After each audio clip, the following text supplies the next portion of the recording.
Olá, você que acompanha mais uma edição do Uni 360. Eu sou Fernanda Nominato e hoje a gente traz um egresso da Univale da área da comunicação, o jornalista Maurício Cancilieri. Ele formou aqui na Univale em 2010. Maurício, seja bem-vindo ao Uni 360. Obrigado. Muito Obrigado, feliz em te Fernanda. receber. Maurício foi meu colega de turma, tá, gente? Sim, que é Formamos juntos, longa data. estudamos juntos. Nos ajudamos muito, né, Com Maurício? Foi certeza, muito bom sempre, partilhar, sempre. né, Foi. esse começo com você. Então, eu queria que você contasse, né, para quem está nos assistindo, um pouquinho da sua trajetória, né? Como que foi, assim, para você ter formado aqui na Univale, mas daqui ter ganhado o mundo?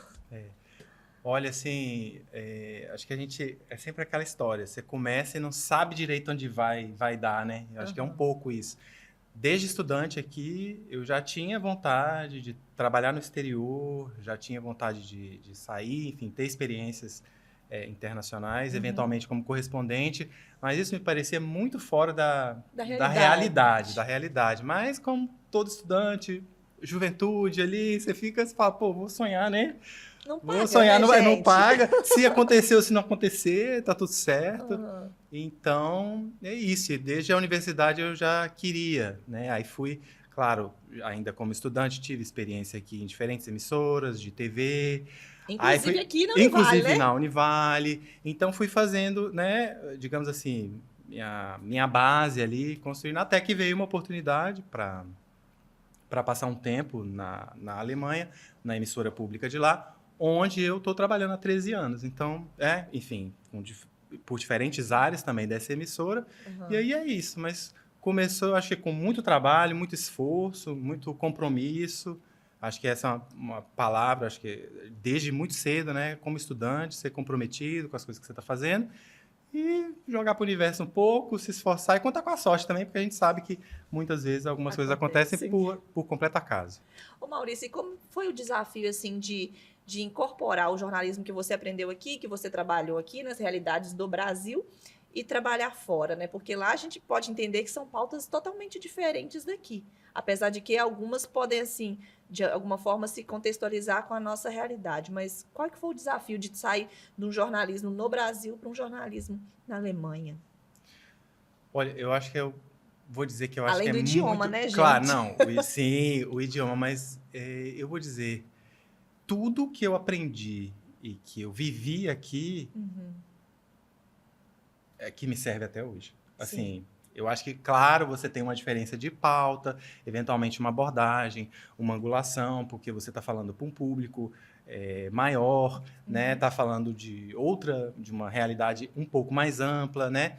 Mas eu vou dizer, eu acho que o que se aprende desde o começo, que você tem como base, Uma base bem uma feita, né? base bem feita, eu tô usando a receita, digamos assim, a receita do bolo é a mesma até hoje, independente se eu estou fazendo uma pauta no Reino Unido, na Irlanda, se eu estou fazendo uma pauta em Santa Catarina, onde quer que seja. Você leva isso, eu acho que é quase como se fosse um DNA mesmo, sabe, de Uhum. jornalista. E no meu caso, eu acho que isso, claro, é forjado, começa a ser forjado dentro da universidade, porque foi aqui que eu comecei a experiência como jornalista, porque eu não tinha tido nem por alto assim nada antes, e depois no mercado aqui, como repórter de rua, que você vai sentindo e vai aprendendo, e que eu levo até hoje.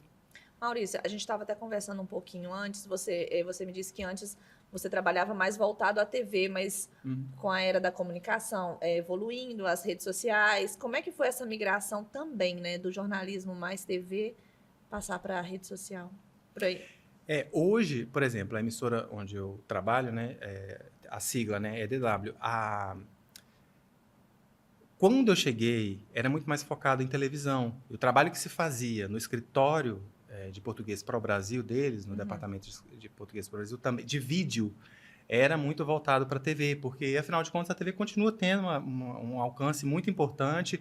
Já tinha, né, 10 anos atrás, quando eu cheguei lá, mas, ao longo do tempo, isso foi se transformando e a gente, que era profissional audiovisual, foi tendo que se adaptar à Acompanhar, né? realidade, que é um fato que hoje, sei lá, eu não tenho um número muito concreto, mas em termos de audiência, ela é majoritariamente da rede social. Então, você, tipo, o público que tá te assistindo, que você está ajudando a formar, está informando, ele está nas redes sociais. Então, a gente teve que se ajustar. Sim. Sem nenhum, claro, tudo tem um tempo, assim, digamos, de adaptação, né? Às vezes, no começo é um processo que a pessoa fala, como é que, né? Para onde que a gente está indo? Parece até um pouco incerto, né? Para a gente que estava acostumado muito com TV linear. Mas fluiu com muita naturalidade, porque a gente entende que esse é o público que a gente quer atingir, que a gente precisa atingir, Sim. e porque essa é a maior parte da audiência. Claro, eu acho que tudo tem um contexto, né? Aqui eu estou falando de um contexto de uma emissora que tem um orçamento X e que precisa direcionar esse orçamento para esse público. Então, assim, é tudo, né? Se você tem, não sei, talvez aqui na universidade é diferente, porque você tem uma outra estrutura, então você pode manter a televisão sem ter que, digamos assim, comprometer nenhum nem outro. Mas lá, eu acho que o processo que eu vivi foi de ter que focar mais em produção, ver isso muito presente. Mas foi um processo que eu encarei com muita naturalidade, muito disposto a aprender, especialmente enfim, que você tem um vídeo de 1 minuto que não pode ser uma reportagem de TV, que não pode ter o mesmo arco narrativo, que você tem que... A linguagem a linguagem é diferente. Então, eu tive que aprender. Que adaptar, e aí, se adaptar, mas sem problema nenhum. A gente tá aí para isso. Hoje, você veio de férias. Conta pra gente o que você tá... Você tá curtindo? Você tá trabalhando também? As duas coisas. Porque quando chega no Brasil, né, não tem jeito. Não tem jeito. Que eu tô de férias, né? Vim de férias para visitar a família, mas também trabalhei um pouquinho, porque hoje, mesmo sendo uma emissora internacional que produz conteúdo para o Brasil, é muito importante que a gente sempre esteja mais perto dessa realidade, desse público, para onde com quem a gente está dialogando, né? E eu acho que o fato de eu estar aqui de férias, claro, né? Eu sempre sinto, vejo pautas e tal, posso trazer, mas acho que estar trabalhando também é importante para escutar as pessoas. Ok, o que está interessando? Tá no chão mesmo, sabe? Assim, entendendo a realidade. Porque muitas vezes a gente produz um conteúdo lá, de um escritório, na Alemanha, não está dentro da realidade. E a pessoa fala, beleza, vocês estão falando daí o público brasileiro, mas por mais que sem conexão. Então, acho que é importante isso também. Estou de férias e tal, mas aproveita ali um tempinho para poder trabalhar e isso ser um ganha-ganha, né? Porque para mim também é importante que eu sinto ali, vejo como profissional, é muito importante. Ô Maurício, eu queria que a sua análise da questão da real formação do profissional jornalista. Porque a gente vê hoje muitas pessoas exercendo a função e não sendo... não queria que me interpretassem mal, mas não sendo capacitados para tal. Porque a gente sabe que a formação acadêmica ela é muito importante porque ela te traz noções de ética, noção de cidadania, noção de responsabilidade com a informação, porque uma informação mal passada, ela pode acabar com a vida de uma pessoa, né? Então, assim, qual que é a sua visão da importância ainda da formação desse profissional? Olha, eu acho essencial, porque... Enfim, eu acho que esse é o profissional do filtro hoje um pouco, né? Porque, claro, o vídeo hoje não tem como você impedir ninguém de fazer, as pessoas vão fazer cada vez mais, isso vai se multiplicar, agora com inteligência artificial, acho que é uma realidade que não tem para onde correr, mas se a ideia é você trazer uma coisa diferente, com mais responsabilidade, realmente provocar as pessoas para um debate que seja construtivo, para um debate que não seja raso, que não seja mentiroso, falso, nem nada. Nem agressivo, eu acho que essa informação ela é essencial, porque a gente consegue equilibrar um pouco as coisas, ter uma parte teórica, um conhecimento que nunca é demais para ninguém, né? E saber um pouco melhor como que você se comunica com as pessoas, de uma forma ética, responsável. Eu acho que isso é de fato o que a universidade contribui. Claro que a prática também é muito importante, é fundamental, mas inclusive a prática eu acho que é uma coisa que você também pode ter dentro da universidade. Dentro e fora, né? Então, eu acho essencial. Aqui na Univale, a gente tem muito isso, né? Os meninos, os estagiários aqui, eles convivem, eles produzem pautas, eles entrevistam, eles marcam, eles editam. Então, assim, eles vivenciam... essa é a minha realidade. Né? Eles vivenciam todos os estágios da produção de um conteúdo. E na produção de conteúdo, a gente às vezes até conversa sobre essa questão da inteligência artificial, né? Bom você ter tocado nisso. Porque a gente conversou sobre a questão do chat GPT, né? Não adianta você usar a ferramenta mandar a ferramenta fazer por você, mas você tem que saber para pedir a ferramenta, usar a seu favor, né? Tem que Com ter uma certeza. responsabilidade. Não, sem dúvida. Eu acho que dá para usar com todas as nuances que a gente sabe, Sim. ambientais, etc. Como isso consome água, como alimentar esses data centers, né? A estrutura, ela é complexa, então cada pergunta que você joga lá é um pouco de água que vai embora em algum lugar para esfriar, né? Os data centers. Enfim, essa é uma outra questão, mas é importante você filtrar, não usar achando que aquilo é tipo, Não, e como as se pessoas fosse um nem oráculo. sabem disso. Pois é, vai ser um oráculo, porque não é, né? Você vai ter que verificar, é útil. Acho que também não dá para dizer que não é. Hoje, inclusive, é uma ferramenta de busca mais importante, talvez, do que o Google. As pessoas estão usando o ChatGPT, mas não é, acho que é mais uma vez usando tendo responsabilidade e ética, né? Você não vai pegar uma coisa que um sistema fez, vai passar aquilo adiante sem nenhuma verificação. Sem nenhum filtro, aí né? sem nenhum filtro, aí eu acho que não é profissional. Não. Esse que é o negócio. É profissional? Não, não é. Então você pode usar muito a seu favor. De formas, não sei, você pode checar seus textos, eventualmente. Questão de pontuação. Usar a questão de pontuação. Tem muitas outras formas aqui que a gente poderia citar, mas com responsabilidade. Porque a gente até comentou, a gente não pode ignorar a Não dá. Não dá. A gente ignorar seria ignorância. Seria ignorância. Né? Ignorância. Tá aí então, para ser usada. A ferramenta está aí para ser usada, mas com responsabilidade, né? Porque, exato, além de... mas é isso que você falou também.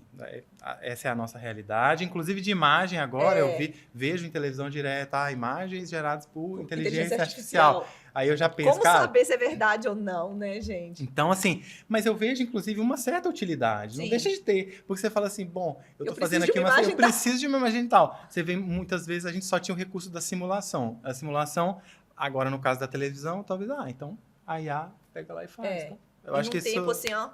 Um tempo muito menor, do que fazia. Você agiliza teria que fazer edição, manual. Agiliza muitos Sem processos, dúvida, mas ainda assim precisa ser com cautela, né? Eu também acho. Maurício, eu queria te agradecer imensamente por esse bate-papo aqui com a gente. Agradeço. Né, ter parado as suas férias e o seu trabalho também, né? Para atender a gente vir conversar conosco. E eu queria que você deixasse um recado, né, para os futuros jornalistas aqui da Univale, de que não desistam do jornalismo. Gente, o jornalismo é muito bacana. Não, gente, eu sou suspeito para falar, não acho que acertei na profissão, acertei em algumas escolhas, nem todas, porque, enfim, a gente está aí para errar também e acertar. Mas eu acho que uma coisa no jornalismo que sempre vai ter espaço, a minha sensação é essa desde que eu estava aqui nessa universidade, é de que você buscar fazer as coisas com coração, com alma, com sentido, chega nas outras pessoas. E é isso, fazer o seu trabalho com realmente... Não é gostando no sentido de querer se expressar pelo trabalho, que eu sei que o ser humano pode se expressar de diferentes formas, mas ter aquilo, fazer com amor mesmo, assim. Parece clichê, mas poxa, encare isso com amor, que não tem como dar errado. É isso, não tem como dar errado, gente. E aqui, uma curiosidade minha, pessoal. Como é que foi para você, depois de tanto tempo, voltar aqui? Na universidade? Gente, eu vou falar, foi interessante porque mudou muita coisa. Mais física, né? Só a estrutura. Você vê, tá diferente. Mas, no fundo, dá uma nostalgia, né? Lembra muita coisa. Ali na cantina. Fazia aula aqui nesse estúdio. A gente fez aula aqui nesse estúdio. Então, laboratório de rádio. Sim, foi a primeira placa que eu vi. Cheguei ali e falei com minha irmã e minha mãe que me trouxeram. Aí eu falei assim, olha ali, ó. Ali é o laboratório de rádio. Mesma coisa. As nossas aulas aos sábados de manhã. Sim, com a Patrícia, professora Patrícia Pereira. Se estiver assistindo a gente, acho que tá em Ouro Preto. Vai chegar lá esse vídeo pra ela. Tomara. Sim. Que ela acompanha a Univale. Sim, Maurício. Foi bom. Obrigada. E conversar com você também. Aqui, lógico. Com a Fernanda, gente. E nós vamos trazer ele mais vezes, gente. Sempre que puder, a gente vai trazer o Maurício aqui, porque ele tem uma bagagem muito importante, né, para contribuir com a gente enquanto profissional, enquanto colega de profissão, né? E para os alunos aqui aprenderem um pouco também e passarem isso adiante. Obrigado, eu que agradeço. Valeu. Obrigada, Maurício. Esse foi mais um Uni 360. Eu agradeço a sua paciência e a sua companhia. Te espero na próxima edição. Tchau, tchau.